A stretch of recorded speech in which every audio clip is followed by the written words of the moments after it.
Let's cut to the chase. A new #1 team takes the throne this week, and we've got a ton of changes after a wild week in college volleyball. I'm Michella Chester with NCAA Digital. With so many changes, I almost had to start from scratch. I laid out every team's resume this season, making note of significant wins and levels of losses. And I also placed more value on recent success and looked at their resume within the past 5 or so games. So first up, Louisville comes in at #1, the very last undefeated team this season. The Cards are now 22-0, have probably the most ranked wins out of anyone, and deserve this #1 ranking. What an impressive season for the Cards so far.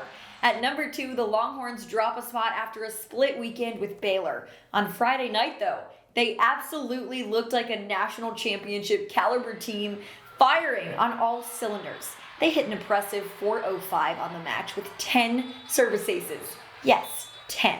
That's been their strength all season long. And last, they shine the brightest when their middles are involved, which they did great on Friday night. When you have that on top of the stardom that comes with Logan Eggleston and Skylar Fields at the pins, you're pretty unstoppable. Baylor was able to pull out a win, though, the very next night, and the Longhorns dropped just one spot with their first loss. The Panthers stay put at #3 this week with 2 wins over the weekend. There was no good reason to move them after this week, and as of right now, I think this would be a top 4 seed in my book. Wisconsin also stays at #4. They dropped below Pitt after their loss to Purdue 2 weeks ago. They notched 2 wins over the weekend, though, to stay at 4, and we've got a rematch with the Boilermakers coming up this weekend. Now, #5 through 10, we have some big changes because of Nebraska and Kentucky falling last week. UCLA takes the 5th spot after Kentucky fell out of that #5 spot following its loss to South Carolina. This might seem like a high placement for the Bruins for some people, but when comparing everybody's resume, this made the most sense. They're 19-3 on the season with good losses to San Diego, Washington, and Arizona State. And then great wins over Washington, Utah, Oregon, and Georgia Tech. I like big wins and ranked wins the most. So that might explain why I see UCLA as more favorable over someone like BYU, a team that has fewer losses. But Georgia Tech follows the Bruins at #6. They too benefit from Kentucky and Nebraska dropping.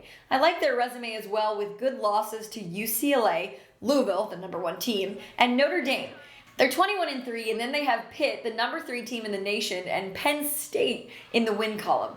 Again, ranked wins and significant losses. That's what I look at the most. BYU moves up a spot to #7, but they stay in the 7 to 8 range in my mind because of their schedule. The Cougars are 23-1 on the season, which is very impressive. But they have just one or so significant win over Utah and just one loss to Pitt.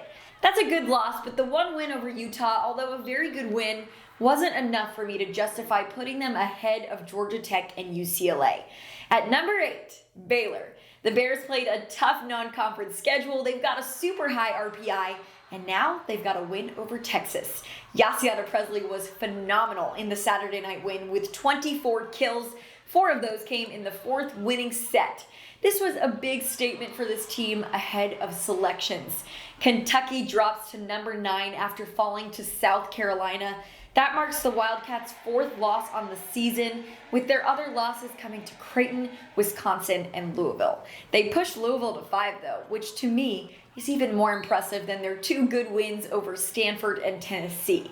So a 4-loss reigning national championship team with that resume, it feels right at #9 here. Lastly, welcome back, Minnesota. The Gophers won 5 straight matches in the Big Ten with huge wins over Nebraska and Ohio State twice. They have 6 losses, but check out this resume. They're 16-6 with a loss to Baylor, Texas, Florida, Wisconsin, Michigan, and Penn State. 3 of those teams are ranked in my top 10, and 2 are in the top 4. Then they have a deep win column with victories over Stanford, Oregon, Ohio State twice, and Nebraska. This is also a scenario where I took into consideration the past 5 or so matches, and Minnesota has been looking really good in that stretch. If I had to put a 6-loss team in, it was between Nebraska and Minnesota. Minnesota's resume wins that battle, though, since the Huskers have lost 3 out of the last 4 matches and have just 2 significant wins over Purdue and Penn State. Ohio State was a very, very close contender for the Power 10 with fewer losses than Minnesota, but less significant wins. So, right outside of my Power 10, you have Ohio State, Nebraska, Purdue, and Washington right on the verge of earning a spot back in. Let's see how it all plays out.